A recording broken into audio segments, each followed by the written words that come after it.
been a big week, Johnno. It's always a big week. Always a massive week. Were you surprised that Rampe got off? Great explanation wasn't it? from John. He just whacked it out of the park, didn't he? I don't know. I want to see the other vision. I really do. Where is his point? Where is the lead-up point? The McNeil does point to lead up. I get that. To be fair, John was strong on this straight after the game. He was. Yeah, that's as you and I would for Most Dane Rampe most as coaches well. say they didn't see it. They've sold it well to the tribunal. Don't worry about that, because from what I'm looking at, Dane does come up to initiate contact because he does. I think deep down he probably thinks McNeil may lead, but the fact of the matter is he still comes up and checks him, gets him in the head, and the ball's not in the vicinity. So you haven't got over it just yet. The loss. No, but that's what I'm seeing. I don't think I'm the only one. Kane, am I seeing that? No, I was with you. I would have lost all my money. I laughed at their decision to challenge it. Johnno, I didn't have the extra camera angle. As you were driving past the Werribee Mansion, did you call in to the CEO's meeting and have a chat to them about some of the things that are coming out now? I got married there, Gerard, so I've got some spies that was a long time that's ago. where all the information is coming from. Now, off the text, and I think this one is really a really interesting criticism of dividing the competition up into 3 and 3 after 17 rounds. 3, 3 and 3 is so dumb. Imagine you're 6th and have to play 1 to 5, yet if you're 7th, you play 7 to 12. So it's not advantageous to be 6th. I'm quite happy where things are at the moment. At the round of 17. Deep down, yes, I'd love to maybe get to a point at some stage in the future where we play everyone once, and that's the fairness of the competition. You can do that. It's a question of what do you do with the following That's 6. right. And maybe we'll get to the point down the track that we might need the following 6 games in our competition. Because, look, I'm happy where the final series is at. I love the final series. I don't see a problem with the final 8. I don't think we need to change that. Where the home and away season sits currently, in the end, yes, you play everyone once. I don't mind it being a little bit weighted for the top 6, middle 6, bottom 6. We've seen some sides bounce from the bottom in recent years. Why would you go, if you're going to go down that track, you go 12 and the 6 that don't make it, they're out of the actual competition. They have a competition of their own right, playing for draft picks, however that happens. But I mean, potentially mixing up the top 6 with the next 6, even in this season, it just doesn't make sense. But that's part of the problem is we're all trying to come up with a solution. Yeah. Maybe we don't need to. Yeah. Maybe we don't need to because leave the game alone, Johnno. in some ways, look, it has to evolve. Don't get me wrong here, because the game has to continually evolve, and maybe it is shortening the quarters and things like that to maybe extend a season. I don't know what it is, but I think at the moment it's going to take a fair bit to make these adjustments in our game. It's going to be a massive call for our game. What about best of 3 grand finals? We play the most brutal game in the world, or one of, and you want the players to roll out 3 weeks in a row for grand finals? Come on, seriously, no. That's one that is definitely not for me at all. All right, well, you've got a couple of topics to take up with John Longmire. You can do that. You can take up Rampe. Well, no, the first topic... And you can take up the best of 3 with him. And the number one topic is with Gerard Healy, how he tried to bring John Longmire into yes-no. Now, all of a sudden, Kane, I'm thinking... Just testing. I thought after a screen test, Johnno. 19, 20 weeks that we've been working together... that the seat was safe. Just a screen test. Everyone is dispensable. What's your thoughts on the best of 3 grand finals? No, I'm not with it either. I just think, it's fairer, and you get to play one of them on your home ground. Yeah. Commercially, be magnificent for the AFL, but it does take away the prestige of that game. Yeah, so where's this coming from? Is this all being presented, Kane, to the CEOs? There's been a number of concepts. Now, I think a lot of them Who's coming up with the concepts? Well, a lot of them are far-fetched. How many things get floated over the years? Then why bring them up? Well, because... If they're far-fetched, just to get a little bite so we can create some talk like we're doing now? No, but I guarantee Gather Round at one point was brought up and everyone said, no, that's stupid. No, it's not. That's not. And then all of a sudden, everyone loves it. So that had to be brought up somewhere. So these things but I have agree to be... with Gather Round. I always have. Some people wouldn't have. And now they look at it and go, okay, I can see how that works. And every city will be putting their hand up for it now. So you have to float some things, and then you either knock them on the head like your number one Guernsey. You can or save you go, 3 no, hours, Kane. That's a good You idea. can save the The CEO's number one 3 Guernsey hours. got to run. They've done a whiteboard session. They've taken my that's what they're my doing, Johnno. whiteboard See, session. where do these things start? That's how they start. Someone comes up with a stupid idea. You say yes or you say no. But I wasted 10 minutes, not 3 hours of silly ideas. All right, if you've got a thought on that, you can join in with us on the Harcourts Open Line. Let's talk about the Saints and where exactly are they at, Johnno?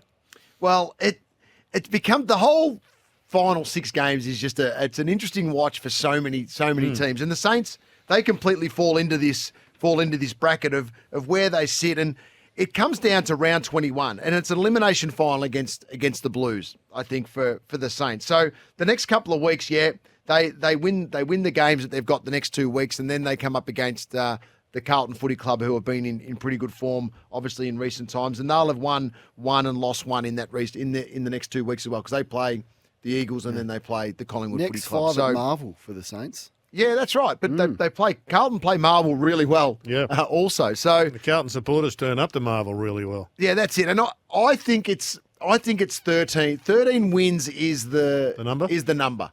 And some are trying to tell me 12. Some are trying to say 12 and a half. The Yeah. more I'm looking at it, 13 is your number. Hutto will be really happy with that. So for the Saints to win for the Saints to make the finals, Yep. that's the game there. And it's for the same for the Blues. For the Blues to make the finals, I think it's round 21 against the Sainers, and then we go from that point on. So St Kilda fans, that's your build-up game. I think over the next couple of weeks, every club fighting for the finals will have a massive build-up game that just becomes a non-negotiable. Have to win this one to play finals in 2023. And for both those clubs, it's there. So Saints fans, I think that's where you need to put your eyes towards, because you'll win your next 2. Well, they got a score. I mean, of the top 14, 15, they're about 16th for scoring, as I'm just looking quickly across their scores for. Now, defensively, they've been pretty strong and are defending well, but they need to come up with a way to score, Johnno, because teams will just overwhelm them. Well, they did early in the year, so I'm not sure why it's become such a negative play from their point of view. They'll need to score. They win this week, but they'll need to score against Hawthorn, who will push them in an attacking nature. It's the way they've done all year. They use their power run and they push the ball hard forward. So they'll need to, yes, use their defensive structures. But it just seems like at the moment, I think there can be a shift from St Kilda. That while there'll need to be a shift from St Kilda in an attacking nature, if they are to have some sort of impact in the final series, it's not just going to be turning up and making the finals. That's a tick for Ross and well done, and you get belted by 10 goals in your first final. That's not good enough. You're making the finals for a reason. You've got to be able to be in a position to win one. Why isn't Tim Membry back in the Don't team? know. Is he injured? So Ross addressed that after the game on the weekend, Yeah. and he said clearly they've missed him and his leadership. Yeah. I'd be staggered if he doesn't select him this week. He essentially confirmed that he'll be back now. Okay. And I mean, the decision has been physical and around his preparation and getting him to a point where he can compete, I believe. So he'll be back. But you're right. He's the one It's that round they've- 19. I know. He's the one that they've missed, and he just hasn't had a good run at it. Clearly came back for a short period, then was dropped and went back. But Yep. it appears as though Ross has said they've been pretty strict with the group that they've had. They've only used 30 players, I think. I think Yep. that's about to change. I think they'll be So it's a part of reasonably- setting standards. Yeah, well, I don't know if it's just from his point of view is getting him to a point where he can actually physically play 4 quarters of footy. Okay. But that is about to change. I'll be surprised if they don't make 5 or 6 changes when those teams are released. Probably not until Friday. Now, Johnno, let's move on to the discussion around Harley Reid. Now, I wrote an article about this. Yep. I don't know, 6 weeks ago, saying that I'd be doing everything I can to avoid the Eagles for him. And sometimes you're unlucky with the situation you're drafted to, and that can really hurt you. Considering the Eagles are going backwards again, not forwards, not an ideal scenario to find yourself in. That was criticised heavily, and I understand that, and I get that. Sam McClure has now sort of fueled this even further. He said he's hearing that is the case, that Harley Reid's people are telling West Coast that essentially don't draft me. You don't like this, do you, as a concept? No, I'm not a big fan of it, because you just don't know what you don't know at the minute. And he doesn't know. Like he can What don't you know? But this is the thing. Matty Pavlich didn't know that he was. Matty Pavlich didn't want to go to Freo, and he becomes an all-time superstar at that football club. So, Kane, I understand the aspect around the West Coast Eagles, but are you saying a similar thing where he's going to go to North Melbourne? Is that where he's? It's not. Is that where he's going to, or is it up to now West Coast to make a deal with a club to get pick one away from them? Is that what you're saying to suit themselves now? Well, firstly, Perth's a long way away from his hometown, and I get that. So North Melbourne's a bit closer, but you've got to understand how bad the Eagles are. Like this is all time. This is all but time all the bad. clubs at the bottom of the ladder aren't great at the moment, and won't be for like years. this. And they've said, look, we're getting younger, we're going to get worse, and the instability of that. It could take him 5 years before he's at a club that wins 5-6 games a year. How's that good for your development? If you can avoid but it's going to be the same with pick 2, pick 3, or pick 5, whoever turns up. Not right. if they trade it to Melbourne, or not if they trade it to the Giants, and you get to but whoever turns up there is going to be faced with the same issue. Yeah, but he is the marquee guy. Like he's the next. Telling me Justin Martin, and he's going to waste. So what if he goes to another club, for example, and they're in a window and he doesn't play? Well, that would be a better scenario. That would be because he's learning craft. That's Jamara Ugle-Hagan. Well, yeah, but I understand he's a different player to Jamara and different different positions and all those sort of things. So I get that. So Horne-Francis' decision, and people hate me saying it, but his decision to get out of that joint at North and go to the club that he's in now is what I'd be looking at. Harley Reid can essentially do that and avoid going to West Coast just by planting the doubt that he may leave after a year or two. And they've gone, okay, well, if he's going to do that, we might split the pick, which might not be a bad thing for the Eagles. Here's one to Melbourne, we'll take you 4 and we'll take you whatever. And then he can avoid that. So just by planting that doubt may mean that he avoids it. But you're not answering the ultimate question, Kane. What about if everybody in the first round said the same thing? Well, it's not. I mean, then the draft just falls over. But that's unrealistic. Like Well, no, it's not. If you're saying the number 1 pick doesn't want to go, what about the number 2, 3, 4, 5 pick? All their managers are saying, no, you'd be better off. It's going to be a hard rebuild over there, and it's going to be a hard rebuild at North. We might as well just draft by state. That's not Harley Reid's problem. Yeah, I know, but we might as well just start. No, but the point is, it's the same for every other kid. What do you say to Brisbane and to Sydney and the Giants? Why would you go to the Giants if you had the choice of saying, no, I want to stay here and play with a big club in Melbourne? Because commercially, it's going to be better for him. Be a better player at the Giants than what he is in the situation at the Eagles. It's happened before. It's happened across all sports. It's happened to Archie Perkins at Essendon, who said the same thing. And just because he wasn't the number 1 pick, there wasn't the profile around it. It's happened with Horne-Francis. It happens all the time. And I'm not focused on the draft system. I'm purely focused on that kid and what is the best situation for him to be put into, and that is not the West Coast Eagles. Yeah, but you can't distinguish between what's good for him and what's good for every other kid coming up in the first round. I mean, somebody's got to go to the bad clubs. They don't have the leverage that he has, I don't believe. If they're telling me he's Dustin Martin and he's the number 1 pick and he's generational, the others that are picked 11 don't have the leverage that he has, and they'll have to go where they're taken. But this guy's got the opportunity to avoid that. What about if it was just got down to commercial elements? Because if you're looking, the manager says you're going to make an extra $3 million over your career if you go to that big club, Collingwood, Carlton, Essendon, versus those down the bottom clubs who haven't got anywhere near the supporter base. Well, that's what Dangerfield did. Dangerfield essentially did that. There are more commercial opportunities, better lifestyle where he was going to live, played his 6 years at Adelaide and went for those opportunities, and it's worked out pretty well. So it may not happen your first year, but it's certainly happened before. I mean, Taranto and Hopper probably came back for similar reasons. So what do we do around the country then? Because I'm just thinking now, while we're all sort of discussing this, okay, West Coast have to just focus on WA talent at this particular point of where we're at. And same with South Australia. Yeah, that's fine, but what happens when the sides north of the Murray go down to the bottom of the ladder? But not everyone's like that. Like that, not every like Rory Sloane. They all have their turn, don't they? Rory Sloane's happy to come from Victoria and live for 15 years. Travis Boak is happy to come and play. So it depends on the character of the player a little bit. Yeah, but things are different from when they were drafted to today in some ways. I know you still could request. Rochelle just signed until 2029. Soligo just signed until 2029. So, I mean, it's not every player. It depends on your family situation and what you're after. But this is unprecedented how bad Okay. West Coast So are. if he does do that, does this change West Coast's hand on the way they think about this draft? And does that trigger them to do something differently with that number 1 pick? If the best kid in the land is potentially saying, I should say, that he doesn't want to go there. I think it makes the decision a bit easier for them. Yeah, I do. Because, I mean, there's a school of thought, and Gerard, you may be of this belief that they're better off splitting the pick anyway to try and fast-track this rebuild. And this helps. This is the hard part too, because now it's going to be put on the kid or the management to come out and actually have to say something now, because this has grown some legs over the last bit. West Coast have had to come out and say that, no, we haven't heard from Harley. So all of a sudden, the next people we've got to hear from are either Harley or It's what you probably pay not your- him, it's but his what you pay- management. it's what you pay a manager for. We'll have to hear from, Yeah. And that's from what their and management. that's what you pay them for. It is going to be a real challenge for the Eagles because they do need to bolster it, and we've seen North Melbourne do well by splitting their pick and picking up 2 terrific young kids.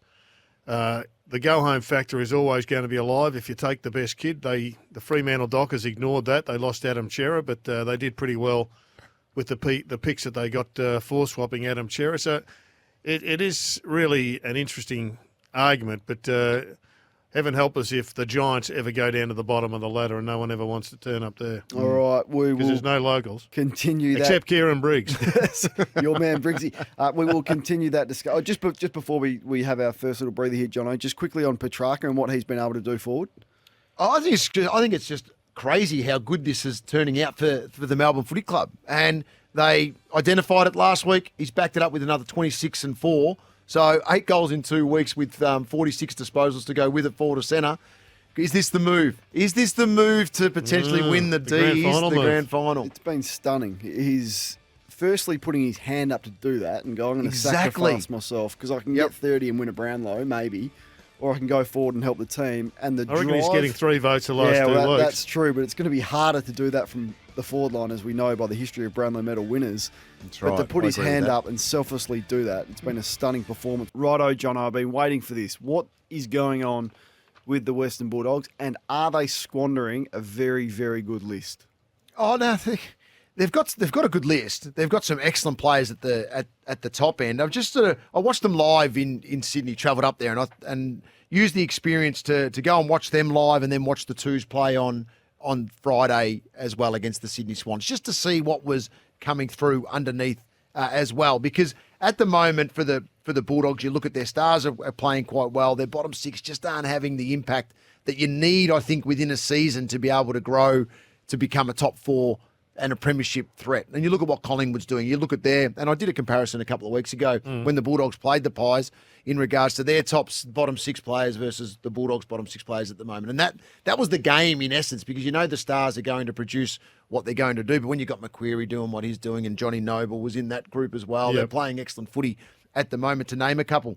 So for the Bulldogs, and they'll lose 3 of them this week with Darcy, McNeil and O'Donnell all out of the team. Buka come in? No, so Buku won't come in. I don't think Buku will played this year? come back in. I don't think he's had a game this year. No, well, he's playing as a forward, and watching him on Friday in the Twos, he's still not near playing a senior game of football in that particular role. So he has to work through that individually. The club has to work through that with Buku. Oscar Baker was the one who's probably more likely to come in. I know he's got a bit more experience. Artie Jones showed some good signs. Harvey Gallagher showed some excellent signs in what he was producing as a wingman, small forward, floating up and down the ground was excellent as well. Bailey Smith will probably come back in, but it's that group there at 6 at the moment for the Bulldogs that just aren't getting it done. When he says the defence is the problem. Yeah, but overall, I think that if you add all of a sudden Jones back into that and you add Johannesson back into that, it's a different conversation, because you're only looking after 3 or 4 at the bottom and not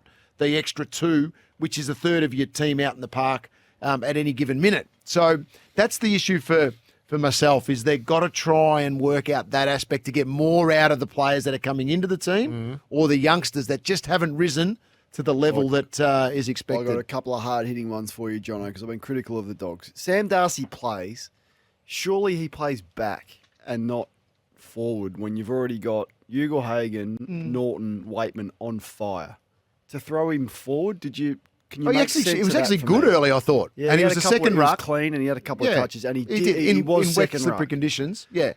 So you're happy with So you that? can't play second ruck being in a defensive nature. I understand that. You can, but English is going to ruck for 90% of the time, isn't he? Yeah. Which he showed that he's capable of doing. So I with the defence that they've got, I found that bizarre. And I know he got injured and he may have been okay, but certainly Hugo Hagen wasn't as effective with him there when he was there, Darcy. And Waitman was probably the same. Yeah. Would you play him back or forward next time?